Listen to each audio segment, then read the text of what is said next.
ഞങ്ങൾക്ക് ഏറ്റവും ഇഷ്ടം മത്തിയാ.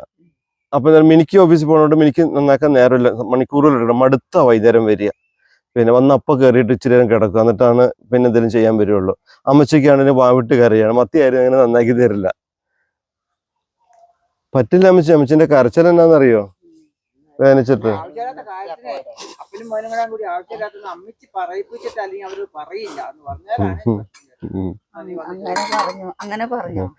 അമ്മച്ചിക്ക് ഇഷ്ടം എന്താ വെച്ചാൽ വരുന്നവർക്ക് അമ്മച്ചിക്ക് ഇഷ്ടം എന്താണെന്നറിയോ? നിങ്ങളുടെ കൂടെ നിന്ന് നിങ്ങളുടെ കൂടെ പണിയെടുത്ത് നിങ്ങൾക്ക് വയറിറച്ച് ഭക്ഷണം അമ്മച്ചി വെക്കേണ്ടത്, അതൊക്കെ അമ്മച്ചിന്റെ ആഗ്രഹം. എനിക്കും അറിയാം. ഞാൻ ദേവകിയമ്മന്റെ വീട്ടിൽ പണിക്ക് പോയിക്കൊണ്ടിരുന്ന സമയത്ത് ദേവകിയമ്മ എനിക്ക് രാവിലെ ഭക്ഷണം തരും, ഉച്ചയ്ക്ക് തരും, വൈകുന്നേരം തരും. ഇതിന്റെ കൂടെ ഇടയ്ക്ക് ദേവകിയമ്മ കടലയും മിച്ചറൊക്കെ എനിക്ക് തരും, പോക്കറ്റ് ഇട്ടോളാം. മുളക് പറിക്കുമ്പോൾ തിന്നാൻ. അതേമ പണിക്ക് പോയതുകൊണ്ട് അതേമയ്ക്ക് വിഷമം അറിയുന്നത്. അമ്മച്ചിയും വിശന്നിട്ട് അമ്മച്ചിക്ക് വിഷമം അറിയാം. അപ്പൊ ഞാൻ ഇത്ര ഉദ്ദേശിച്ചുള്ളൂ, അമ്മച്ചിക്ക് കൈ വയ്യല്ലോ. അപ്പൊ സാർ വീഡിയോ ഒന്ന് കാണിച്ചു കൊടുക്കടാ ഇന്നലെ അമ്മച്ചിന്റെ. പിന്നെ അപ്പൊ സാർ